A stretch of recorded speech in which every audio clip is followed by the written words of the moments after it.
ہمارا جو اگلا موضوع ہے جس پر ہم ابھی انشاءاللہ العزیز گفتگو کریں گے وہ یہ والا پوائنٹ ہے کہ اکثر مصنفین ناکام کیوں ہوتے ہیں۔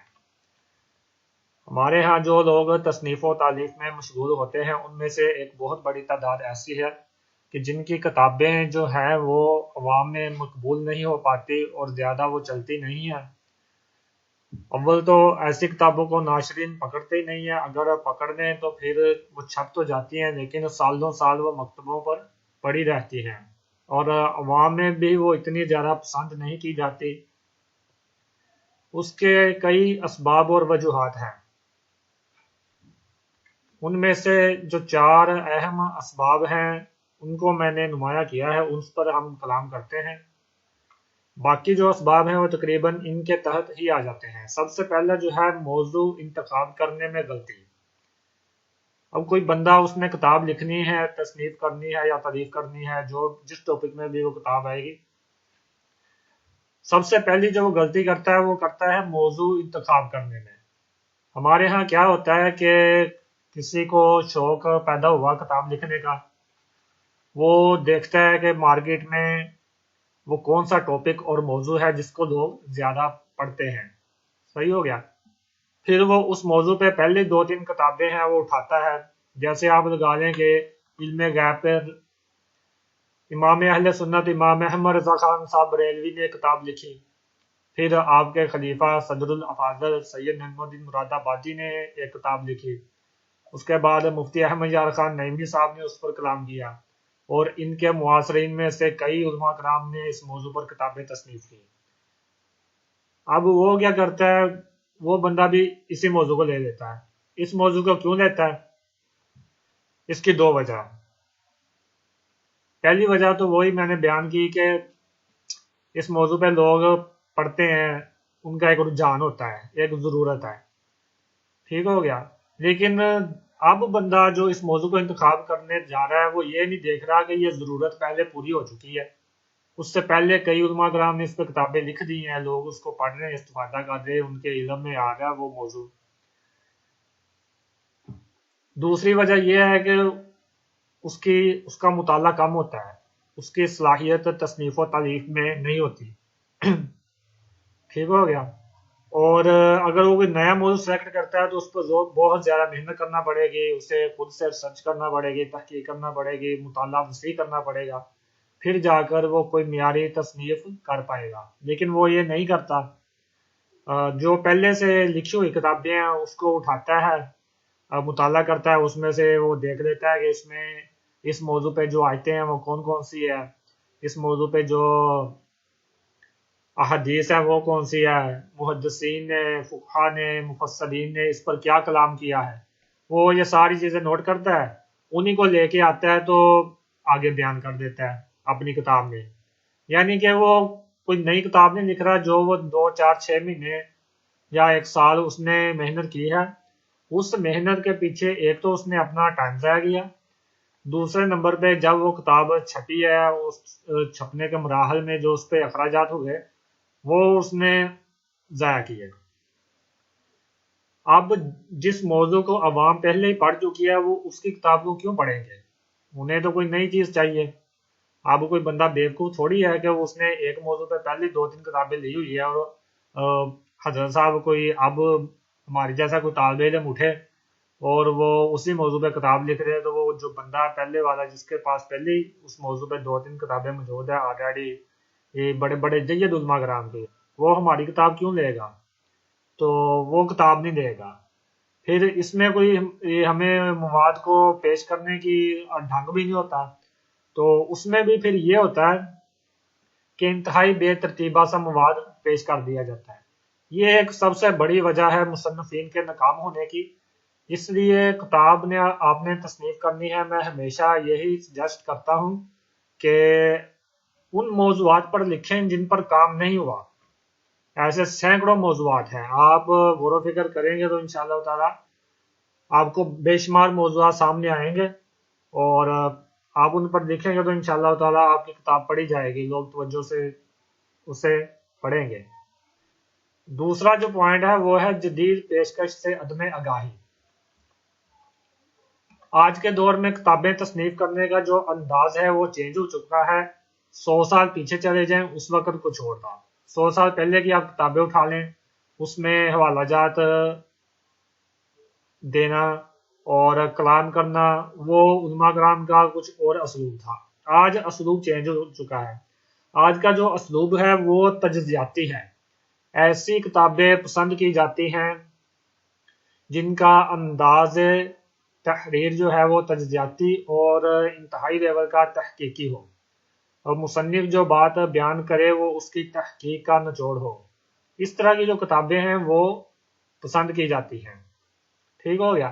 تو عصر حاضر میں جو کامیاب مصنفین ہیں ان کی آپ کتابوں کو دیکھیں، انہیں پڑھیں اور ان کا اسلوب دیکھیں کہ انہوں نے مواد کو کس انداز میں پیش کیا ہے. عصر حاضر کے جو مصنفین، جو کامیاب مصنفین ہیں، وہ کسی ایسے موضوع کو بھی ٹچ کریں گے جس موضوع پر مواد پہلے سے ہی کافی موجود ہے.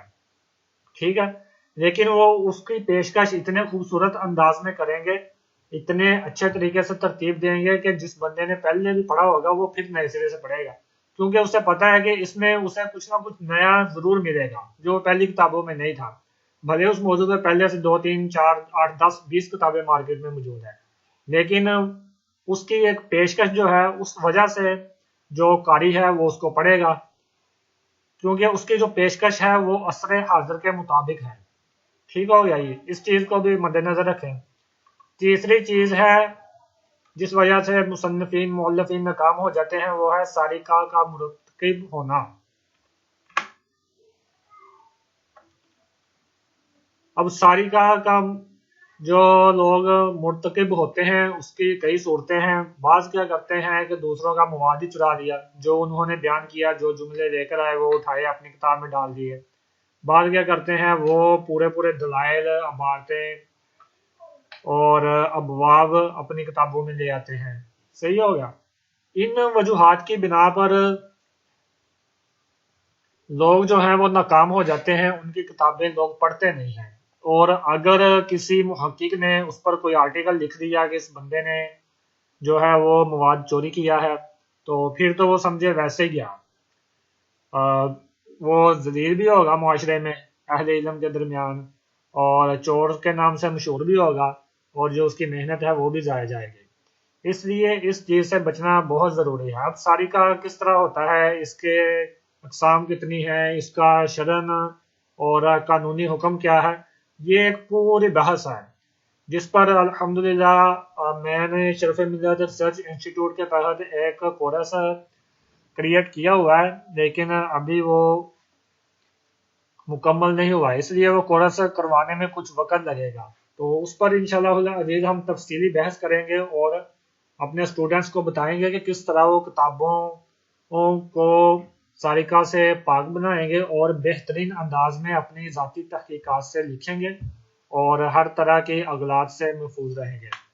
اچھا، چوتھی چیز ہے تلفظ و املا کی اغلاط سے نہ بچنا. یہ ایک بڑی اہم چیز ہے. جب آپ کتاب تصنیف کرتے ہیں، جو بندہ ان چیزوں کا دھیان نہیں رکھتا وہ کیا پتہ کیا نقصان اٹھاتا ہے. پیچھے آ جائیں. سب سے پہلے اس نے پہلی غلطی یہ ہے کہ موضوع انتخاب کرنے میں غلطی، لیکن آپ نے یہ غلطی نہیں کی، آپ نے کوئی نیا اور جدید اچھا موضوع انتخاب کر دیا. دوسری غلطی یہ تھی کہ جدید پیشکش سے عدم آگاہی، لیکن آپ کو پتہ چل گیا ہے کہ عصر حاضر میں کتابیں کس طرح تصنیف ہوتی ہیں، لوگ کس طرح کا لٹریچر پڑھنا پسند کرتے ہیں، اور جدید رجحانات کے مطابق آپ نے اپنے مواد کو پیش کیا، اس کو ترتیب دیا. ٹھیک ہو گیا. 2 چیزیں آپ نے پوری کی. تیسری چیز، آپ کا جو مواد ہے وہ آپ نے چوری نہیں کیا بلکہ آپ نے اپنی محنت سے اسے ترتیب دیا، لکھا ہے. ٹھیک ہو گیا. اب یہ تینوں کام کرنے کے باوجود بھی چوتھی چیز ہے تلفظ اور املا کی اغلاط سے نہ بچنا. اگر آپ اس کے تلفظ الفاظ کے درست نہیں لکھتے جو رائج ہیں اردو قواعد کے مطابق، اور عربی کے جو عربی قواعد کے مطابق، فارسی ہے تو اس کے فارسی قواعد کے مطابق، انگلش ہے تو اس کے انگلش قواعد کے مطابق، اسی طرح پھر آپ املا کی جو اغلاط ہیں ان سے نہیں بچتے، اور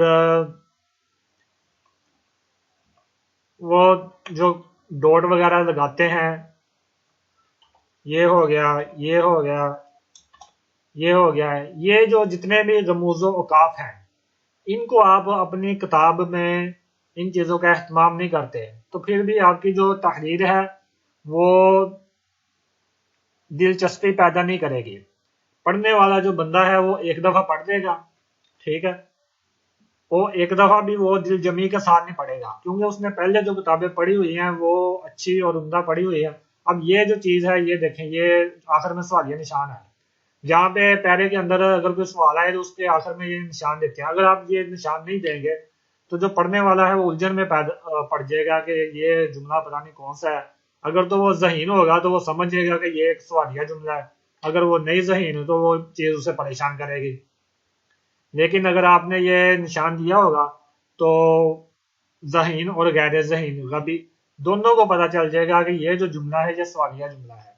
اور پھر یہ جو الٹا سا پیش ڈلا ہوا ہے اس کو آپ دیکھ رہے ہیں، جس پر کلسر رکھا ہوا ہے میں نے، اس کی بھی ایک اپنی اہمیت ہے۔ جو لوگ اردو تحریریں پڑھتے ہیں انہیں پتہ ہوتا ہے کہ یہ کیوں ڈالا جاتا ہے۔ تو ان چیزوں کا اگر آپ التزام نہیں کرتے تو جو کتابوں کے شائقین ہیں وہ کیا کریں گے، زیادہ سے زیادہ ایک دفعہ آپ کی کتاب پڑھ لیں گے کوئی ایک، صحیح ہوگا، اور اگر وہ بھی مواد بڑا اتھینٹک ہوا اور ان کی ضرورت کے مطابق ہوا تو وہ اس کو مکمل پڑھیں گے، ورنہ ان چیزوں کی وجہ سے وہ آپ کی کتاب چھوڑ دے گا یا ادھورا مطالعہ کرے گا، صحیح ہوگا۔ لیکن اگر آپ ان ساری چیزوں کو پورا کرتے ہیں تو پھر وہ آپ کی وہ تحریر بھی دلچسپی کے ساتھ پڑھے گا، وہ کتاب بھی، اور جو اس کے بعد کتابیں آپ کی آئیں گی یا مضامین یا آرٹیکل آئیں گے ان کو بھی وہ دلچسپی کے ساتھ پڑھے گا۔ تو اس لیے جب کتاب تصنیف کریں تو ان چیزوں کا لازمی خیال کریں، اور یہ وہ چیزیں ہیں جو کتاب تصنیف کرنے سے پہلے جن کا خیال رکھنا بہت زیادہ ضروری ہے۔